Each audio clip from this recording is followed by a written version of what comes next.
where stories come alive in English and Urdu. सब्र की ताकत। एक रमज़ान की कहानी जो हर किसी को सुननी चाहिए।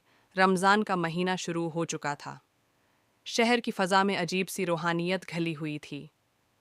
मसाजिद आबाद थीं, घरों में अफ्तार की तैयारियों की खुशबू फैली हुई थी और हर दिल में इबादत का जज्बा जाग रहा था। मगर इसी शहर के एक खामोश कोने में अहमद नाम का एक नौजवान रहता था, जिसके लिए ये रमज़ान पहले जैसे खुशियों भरा नहीं था। अहमद कभी एक कामयाब दुकानदार था। इसकी छोटी सी कपड़ों की दुकान थी, जहाँ से इसकी गुजर बसर अच्छी हो जाती थी। वो अपने बूढ़े वालदीन का ख्याल रखता, मोहल्ले के बच्चों को ईद पर कपड़े देता और हर रमज़ान में खुले दिल से सदका करता था। लेकिन इस साल सब कुछ बदल गया था। चंद महीने पहले अचानक बाजार में आग लग गई और अहमद की दुकान भी जलकर खाक हो गई। उसकी सारी जमा पूंजी ख़त्म हो गई, कर्ज बढ़ गया, घर के हालात तंग हो गए। रमज़ान आया, मगर इस बार अहमद के घर में इफ्तार के लिए ज़्यादा कुछ नहीं था। एक शाम इफ्तार से कुछ देर पहले अहमद की माँ ने अलमारी खोली। अंदर सिर्फ 3 खजूरें और थोड़ा सा पानी था। उन्होंने आहिस्ता से कहा, बेटा, आज बस यही है। अहमद ने मुस्कुराकर कहा, उम्मी, यही बहुत है। अल्लाह का शुक्र है कि हमारे पास कुछ तो है। मगर दिल के अंदर एक तूफान था। वो सोच रहा था, या अल्लाह, मैंने हमेशा तेरा शुक्र अदा किया, लोगों की मदद की, फिर मेरे साथ ही ये सब क्यों हुआ? ये सवाल उसके दिल में बार बार उठता, मगर फिर वो खामोशी से आंखें बंद कर लेता और कहता, शायद उसमें भी कोई हिकमत है। उसी रात तरावीह के बाद अहमद मस्जिद के एक कोने में बैठा रहा। सब लोग जा चुके थे। हल्की रोशनी में इसकी आंखों से आंसू बहने लगे। वो आहिस्ता से बोला, या अल्लाह, मैं कमज़ोर हो गया हूँ, मगर मैं शिकायत नहीं करूँगा, बस मुझे सब्र दे दे। इसी वक्त मस्जिद के इमाम साहब उसके पास आए। उन्होंने अहमद के कंधे पर हाथ रखा और कहा, बेटा, क्या बात है? अहमद ने सब कुछ बता दिया, अपनी परेशानी, अपने खौफ, अपनी बेबसी। इमाम साहब मुस्कुराए और नर्म आवाज़ में बोले, अहमद, क्या तुम जानते हो, सब्र सिर्फ इंतज़ार का नाम नहीं, बल्कि यकीन के साथ इंतज़ार का नाम है।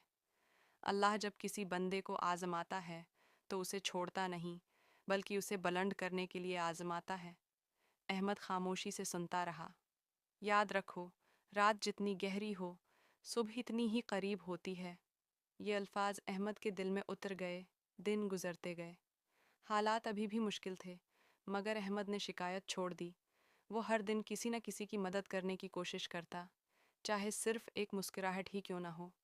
एक दिन अफ्तार से पहले दरवाजे पर दस्तक हुई। अहमद ने दरवाज़ा खोला तो सामने एक बूढ़ा आदमी खड़ा था, कमज़ोर, थका हुआ और भूखा। वो बोला, बेटा, कुछ खाने को मिल जाएगा? अहमद ने पीछे देखा। घर में सिर्फ इतना खाना था जो उसके अपने घर वालों के लिए भी कम था। चंद लम्हों के लिए वो रका, फिर मुस्कुराकर बोला, जी बाबा, अंदर आ जाएं। इसने अपना हिस्सा भी उस बूढ़े आदमी को दे दिया। इस रात अहमद और उसके घर वालों ने सिर्फ पानी और खजूर से इफ्तार किया, मगर अहमद के दिल में अजीब सुकून था। चंद दिन बाद एक हैरान कुन बात हुई। सुबह सुबह अहमद के घर के बाहर एक गाड़ी आकर रखी। एक बावकार आदमी बाहर निकला और अहमद से पूछा, क्या आप ही अहमद हैं? अहमद ने हैरत से कहा, जी।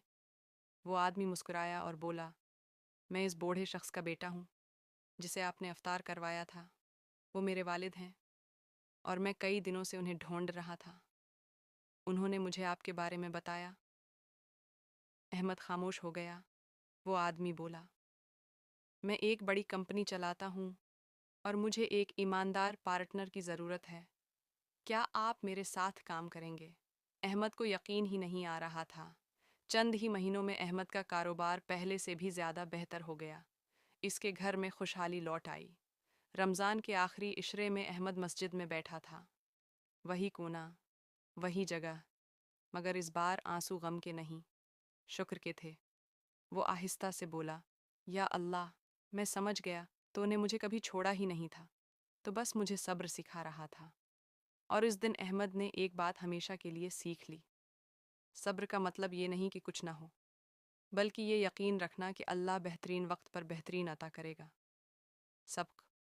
जब ज़िंदगी मुश्किल हो जाए, जब रास्ते बंद नज़र आएं, जब दिल थक जाए, तब हिम्मत न हारो। کیونکہ اللہ کی مدد اکثر اس وقت آتی ہے جب انسان صرف صبر پر قائم رہتا ہے۔